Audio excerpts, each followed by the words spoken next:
Imagina esto: pueblos enteros sepultados bajo metros de nieve donde solo asoman las chimeneas. Olivos centenarios partidos por la mitad, sus troncos reventados por el hielo desde dentro. Y un frío de 30 grados bajo cero que duró 20 días sin tregua. Los años 50 trajeron a España el invierno más duro del siglo. Febrero del 56. 3 semanas bajo cero que el país no ha olvidado. Febrero de 1956 sigue siendo el mes más frío en los últimos 120 años. El hielo llegó justo después de la Candelera, cuando temperaturas primaverales habían engañado a todo el mundo. Los almendros ya habían florecido. La gente había guardado los abrigos más gruesos, y entonces llegó el frío de golpe. 20 días seguidos bajo cero. Para sobrevivir hacía falta carbón, mantas y vecinos dispuestos a compartir lo poco que tenían. Las entregas de carbón se volvieron irregulares cuando las carreteras desaparecieron bajo la nieve. Las familias se apiñaban en una sola habitación, quemando lo que podían encontrar para no morir congeladas. Los colegios cerraron durante semanas. Miles de trabajadores se quedaron sin empleo de un día para otro. El suelo estaba tan duro que era imposible cavar tumbas, y los cuerpos se acumulaban en los depósitos esperando el deshielo. Sin embargo, el humor español persistió. Los periódicos publicaban viñetas de esquimales en la Puerta del Sol. Los cómicos de radio hacían chistes sobre osos polares en el Congreso. La gente se reía porque era eso o llorar. No fue una sola ola de frío. Fueron 3, una detrás de otra, sin tregua. La primera llegó el 1 de febrero. Una masa de aire siberiano que cruzó Europa y saltó los Pirineos. En menos de 24 horas, las temperaturas cayeron 20 grados. Los termómetros marcaban cifras que nadie había visto en su vida. En las montañas de Lleida se llegó a 32 grados bajo cero, el récord absoluto de temperatura en España. En Pamplona, 15 bajo cero. En Madrid, 10. Era un frío que dolía al respirar, que quemaba la piel en segundos. La segunda ola llegó el 10 de febrero, justo cuando la gente pensaba que lo peor había pasado. Los ríos que habían empezado a descongelarse volvieron a helarse, y cuando esa segunda ola empezaba a aflojarse, llegó la tercera. El 17 de febrero. 3 semanas seguidas de hielo sin un solo día por encima de cero. La nieve cayó sin parar. En León se acumuló más de medio metro en las calles. En los pueblos de montaña, 1,5 metros. Palencia quedó enterrada bajo 50 centímetros. Cantabria perdió toda comunicación con la meseta. Barcelona vivió la nevada del siglo. Madrid recibió 16 centímetros que se convirtieron en placas de hielo imposibles de romper. El ejército tuvo que salir a las calles con palas y picos, pero era inútil. Por cada calle que limpiaban, la nieve cubría otras 10. En Málaga nevó. En Málaga, una ciudad acostumbrada al sol, viendo caer copos de nieve. Las heladas negras arrasaron el campo mediterráneo. Se llamaban así porque el frío era tan seco que ni siquiera formaba escarcha. Los árboles se congelaban sin señales visibles.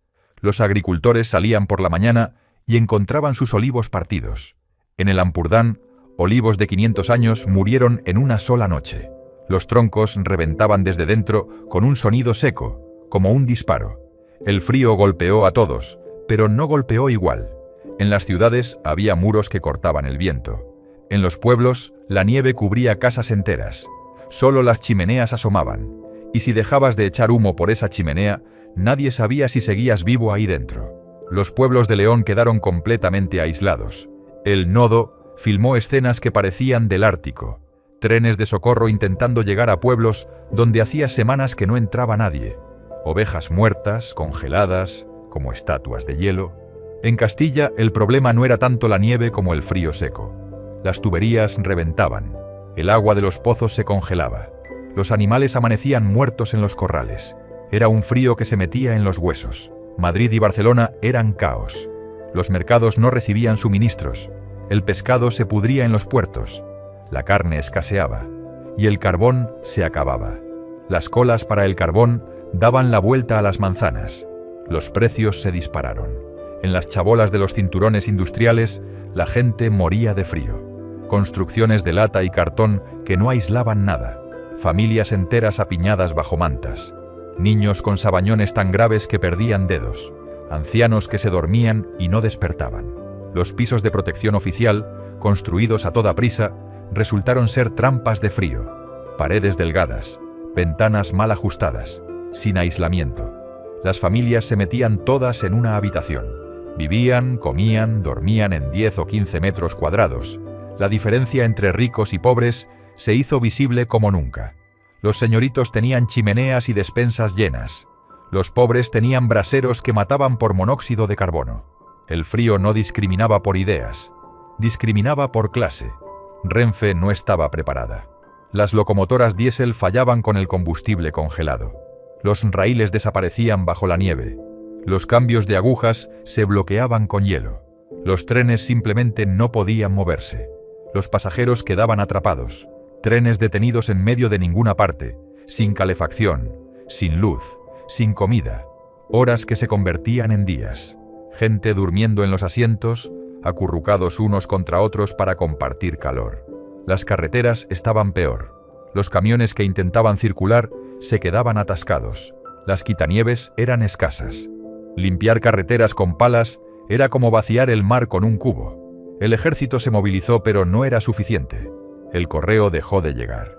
Familias sin noticias de sus parientes en otras provincias. El país entero, desconectado. Madrid intentó mantener abiertas las arterias principales, pero incluso eso era difícil. El metro se convirtió en refugio. Sus túneles seguían funcionando. La gente bajaba no solo para ir a algún sitio, sino para estar un rato en un lugar caliente. En los pueblos pequeños el aislamiento fue total. Semanas sin ver una cara nueva, sin recibir suministros.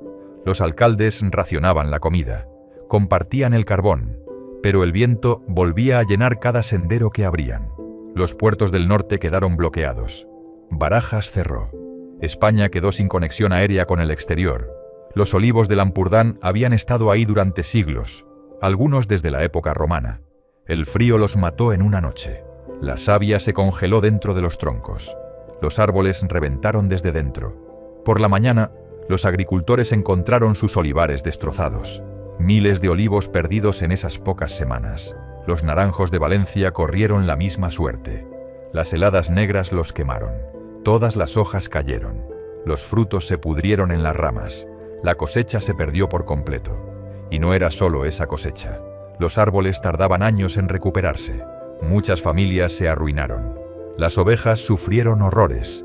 En los campos de Castilla y León, miles quedaron atrapadas por la nieve. Los pastores no podían llegar hasta ellas. Rebaños enteros se congelaron. Las vacas también murieron, no tanto por el frío directo sino por falta de comida. Los forrajes se habían acabado. Las gallinas dejaron de poner huevos. El frío las estresaba. Muchas murieron. Y sin huevos, una fuente esencial de proteína desapareció. La matanza del cerdo se complicó. Procesar un cerdo con temperaturas bajo cero era durísimo. La sangre se coagulaba demasiado rápido. Las manos se entumecían. El gobierno hizo estimaciones. Los daños agrícolas se contaban en cientos de millones de pesetas. Pero los números no captaban la realidad. Familias enteras arruinadas. Jornaleros sin trabajo. El hambre empeoró ese año. Y el problema del siguiente año también. Sin cosecha no había semillas. Sin ganado no había fertilizante. El frío de febrero destruyó el futuro de muchas explotaciones. El brasero era el rey del invierno. Un recipiente metálico con picón al rojo vivo. Se metía bajo la mesa camilla. La mesa tenía una falda larga que atrapaba el calor. Y alrededor de esa mesa, la familia pasaba el día. Se comía ahí. Se hacían los deberes ahí. El resto de la casa estaba helada. Pero los braseros mataban. El picón al quemarse producía monóxido de carbono. En una habitación cerrada, el gas se acumulaba. Invisible, inodoro, letal, la gente se adormilaba. Moría sin darse cuenta. Familias enteras. Todos los inviernos había noticias de muertos por el brasero. La cocina económica era el corazón de la casa. Una estructura de hierro fundido donde se echaba carbón o leña. Calentaba una plancha de metal en la parte superior donde se cocinaba. También tenía un horno lateral. Algunas tenían un depósito de agua que se calentaba con el fuego. Estaba encendida desde la mañana hasta la noche. Era la única habitación realmente cálida. Las familias dormían juntas. El calor corporal ayudaba. 3, 4, 5 mantas de lana. El peso era aplastante pero aislaba. Antes de meterse en la cama, se calentaba con botellas de agua caliente o ladrillos calentados en la cocina económica. La ropa interior de lana se llevaba todo el invierno. Camisetas de lana, calzoncillos largos, camisones de franela, se ponían en noviembre y no se quitaban hasta marzo. Los calcetines de lana eran esenciales. 2 pares, a veces 3. Los pies eran lo primero que se enfriaba. Las comidas calientes eran supervivencia. Potajes, cocidos, sopas, comida que calentaba desde dentro. El caldo hirviendo en un tazón entre las manos. El vino caliente con azúcar y canela se bebía antes de dormir. El aguardiente cumplía la misma función. Un trago antes de salir a la calle. Los hombres que trabajaban fuera llevaban petacas. El carbón era vida. Sin carbón no había fuego. Sin fuego no había supervivencia. El carbón se convirtió en la moneda más valiosa de aquel invierno. Las carbonerías se quedaron sin existencias en días. Los distribuidores no podían reponer. Las minas de Asturias trabajaban sin parar, pero el carbón no llegaba. Los trenes estaban bloqueados. Las colas daban la vuelta a las manzanas. Gente esperando desde antes del amanecer. Los primeros de la fila compraban todo. Los últimos se iban con las manos vacías. Los precios se dispararon. El extraperlo floreció. Los que tenían reservas las vendían al triple. Hubo peleas en las colas. Gente desesperada. Padres con hijos pequeños. La policía tenía que intervenir. Las familias racionaban. Un puñado de carbón para encender la cocina por la mañana. Justo lo necesario. Luego se apagaba. Cuando se acababa el carbón, se quemaba lo que fuera. Muebles viejos, cajas de madera, periódicos. Cualquier cosa que ardiera. En los pueblos con bosques cerca, la gente iba a buscar leña. Cortaban ramas. Traían toda la leña que podían. Era trabajo duro. Trabajo helado. Pero era eso o morirse de frío. La leña ardía rápido. No daba el calor continuado del carbón. Había que estar constantemente alimentando el fuego. Los ricos seguían teniendo carbón.